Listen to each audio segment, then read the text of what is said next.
What's bracking, guys? Welcome to episode 13 of my FC Utrecht crew. So we're going to get this off with a huge match, of course, the home leg of our Europa League playoff, of course, to get into the group stage here. We'll have the debut of Tyrone Mings. It's going to be a very tough match here, I have to say, to open things up, of course. Not the easiest of draws for this playoff, but we definitely have to do our best so we can get through here. You can see we're going to have a very strong lineup. We'll see the debut of Tyrone Mings again. And of course, Zardes, Boymans, Ruben, who just really had a great first game. Hoping he continue to emerge in that center attacking mid role. Of course, he has the ability to get up and score some goals as well, which is nice to have. So a very good threat. Almost plays more like a 4-3-3 in a sense with Ruben there. But you'll see, of course, they have so many good players. Of course, Kamara is a very solid striker. Then Josh Gatt, of course, pretty well known in the FIFA community, and they also actually have, I believe, Etsaz Hussein is on the bench for them at the moment as well. So we'll see getting this matchup now. Definitely going to be very interesting here as Gat is going to play the ball out wide. A lot of space here. Fuentes is going to have to try to get over, make up some speed, but look at this wide open header, and thankfully huge save from Verhoeven. I've praised him so much the last two seasons, of course, since he started when we sold Ruder in the last season, and he's been tremendous here so far.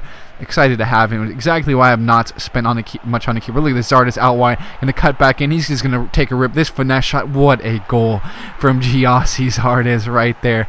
Exactly what I'd like. I'd like, having him in that striker spot. You kind of bring some width when he makes those runs out wide, because, of course, he has that speed and, of course, that ability to cut back in. And look at this. What a finesse shot from him. Just drops over. That's just gorgeous hit from Zardes. Exactly what we got him for. He is going to be a game changer, and I hope he can bring us, to either that second spot in Champions League, of course, Champions League playoff essentially, or he can even win us the league, or bring us some glory in the Europa League, or at least a decent run would be great as well. So definitely a huge goal from him. Of course, he scored in his first matchup as well. Had a bit of a tough matchup in the second matchup he had, but either way, we'll see. Excited to see how he continues to grow for us. But they're going to come back big here, and Verhoeven again making himself big. Kind of had to dip down there, but look at this, kind of crazy in the box. Thankfully, we finally get it out. Savic, of course, is doing a good job there. But back in the second half now, switching sides. Good chance in it from Kamara to Kamara, I believe that was, and he's going to head that wide again. So we get pretty lucky two times on some lax defending. Just honestly, it's really hard to defend this game at times, and it's a huge problem with the game. You see, again, they thankfully get his post right there. When they make that big touch is almost always a goal, it seems like. But big it off there, going to send this crossing over to Ruben, and look at that huge point-blank save there. He really did not have much or elsewhere to place it, so either way, that's a huge save either. But look at this, Douglas is going to hit the ball out, may have the chance on the counter. Ball's going to be hit quick here to Zardes. For some reason they're pushing numbers. There's no reason to. A 1-0 result from them would have been great, but we're going to take advantage of it, take what the game gives us, unfortunately, and Boymans is going to grab a goal there.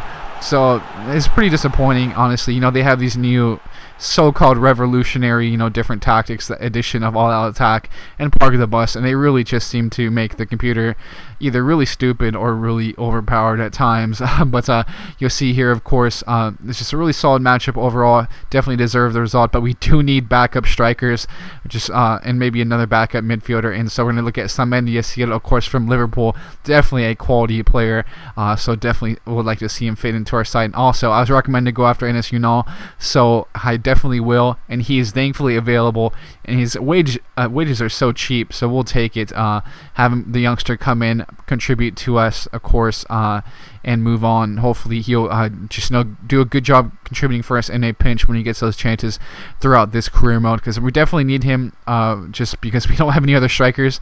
We have 3 strikers essentially, and they all are in the starting lineup at the moment, which makes things a bit interesting, as we also are going to take a look at getting Zadalem there.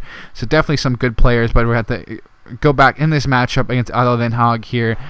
Makes it pretty interesting as we have the second leg coming up, but I think we might be able to get by in that leg with a backup squad. We'll have to see what happens, but our strongest squad essentially is out here right now, with the exception of Stelnes is going to be in midfield, of course. Really versatile player. I always like him. He's pretty good box to box as well as in center vents and mid roll. He can play both of those spots here. But we'll see a good job from Zardes playing the ball here. Good shot from Savic. Just gonna go wide. Doesn't have the best long shots from what I remember, but a good hit from him there to try to test the keeper. Good play here. However, what just gorgeous play in general. Ball's going to be switched out here to Zardes. Really good over the top through ball. He's going to cut back in, and he's going to get taken down in the box.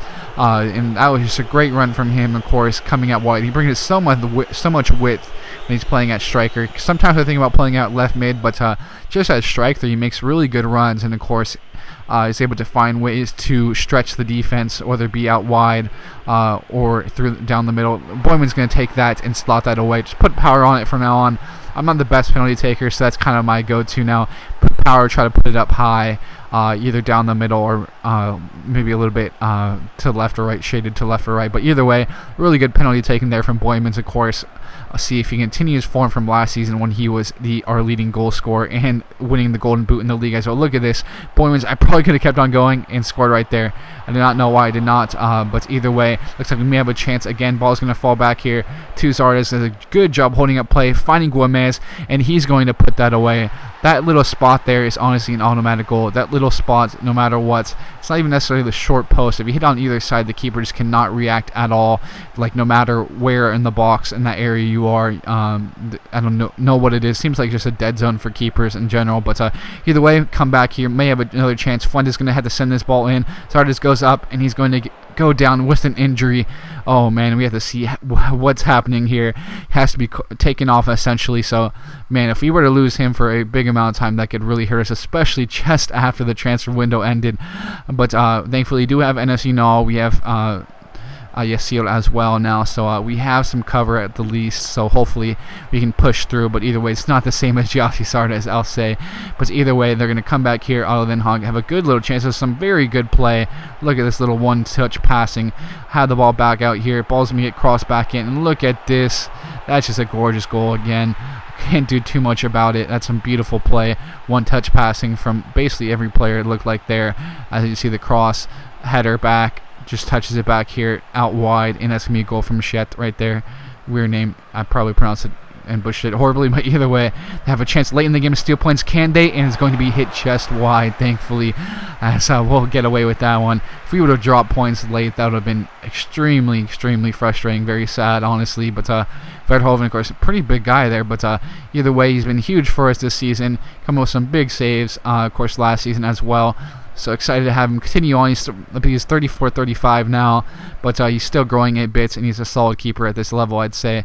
So we're going to have to bring on a backup. This is honestly, but I didn't care who it was because Verhoeven is our keeper, essentially. So we'll accept this offer, though. Saman Yasil and Enes Ünal are going to come in, as well as Gideon Zelalem here. So definitely excited to have these players, of course, adding some depth to our side. Just need some more bodies, essentially. I also looked at Gaudino, but I just want to take the 3 players and go away. Either way, Zardes, thankfully, is only going to be missing 2 matches, essentially. Basically, last 2 matches of this episode. Then he should be ready for the first matchup of the next episode, which is great because we definitely need him. But it doesn't really matter too much in this matchup because we are going to be playing a lot of young players here you're going to be seeing in this matchup, so good chance for these guys. I just basically want them to hold on tight for the win here, honestly. Just hold on for dear life. And they really did dominate this matchup, I'll say. So it basically was the game plan. Just hold on to the lead for us, guys, and that's all you have to do, please. But you'll see Ünal up top, Yasil, Ruben, of course, actually getting the start. Zelalem, Amrabat, Selnes. Amrabat is very promising. You'll see later.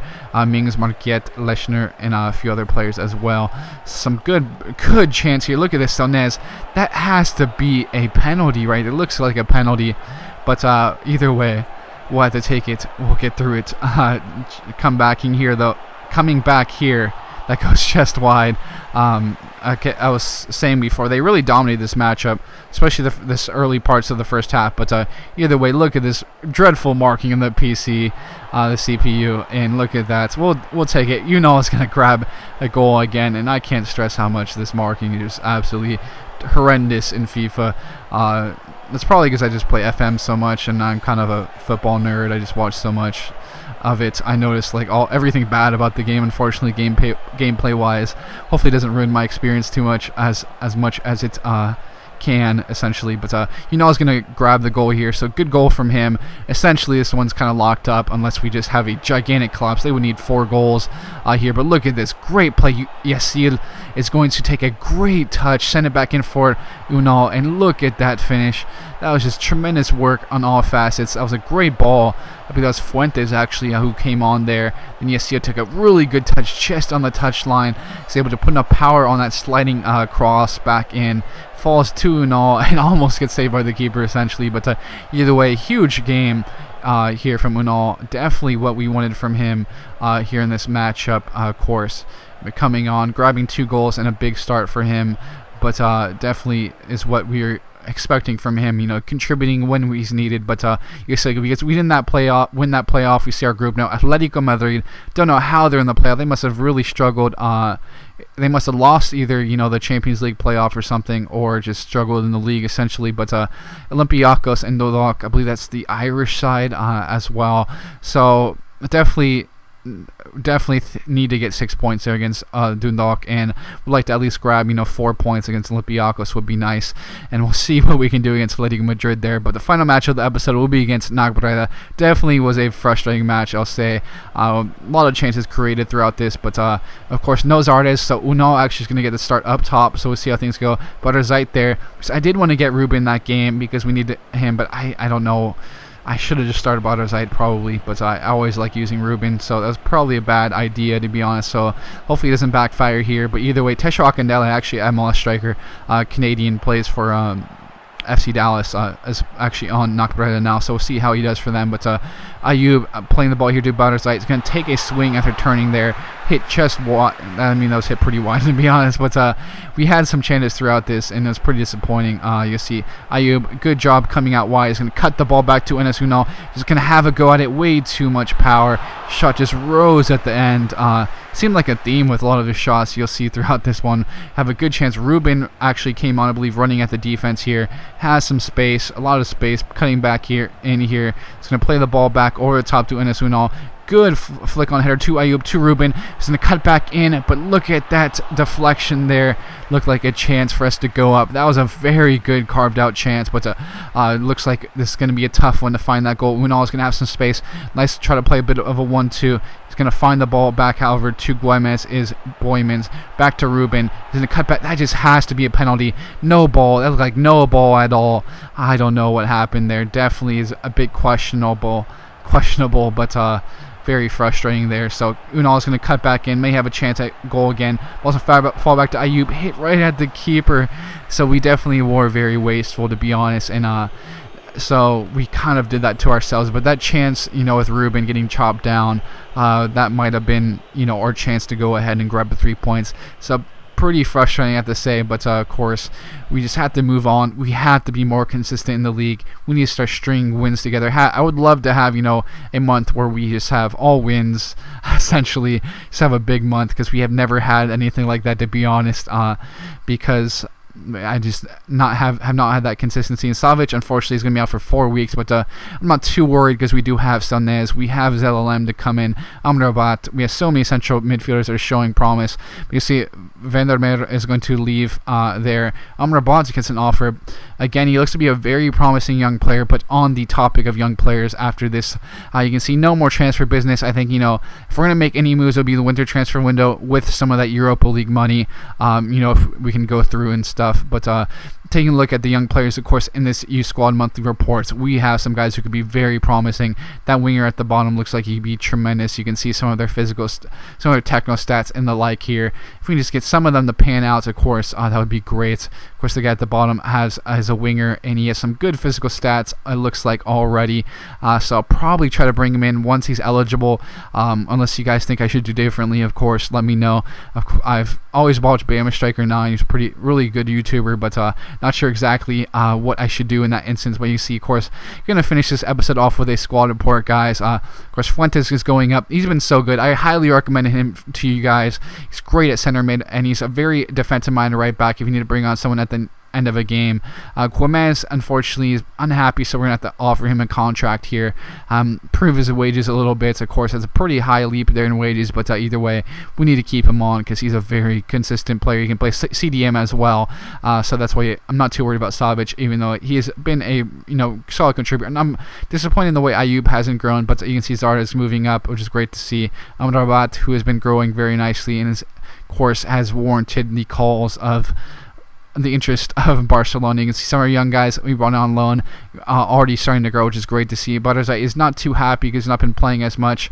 You can see some of our other guys going. Schoenberg, I hope he can get better soon because he has 5-star skill moves, so that'd be great to have him improve, come back, and really contribute for us. And Lesher definitely looks like be a very promising player as well. But basically that'll kind of wrap this episode up here as we'll take a look at the next one. It's going to be very interesting. We're going to have Atletico Madrid, and honestly, because of who we're playing, PSV and Ajax, I'm going to throw in a backup squad and park the bus against Atletico Madrid. Sorry if that's anti-football, but PSV Ajax does matter way more, and because where I want to finish in the league essentially. So thanks guys for tuning in though. I'll be signing out now, and I'll catch you guys later.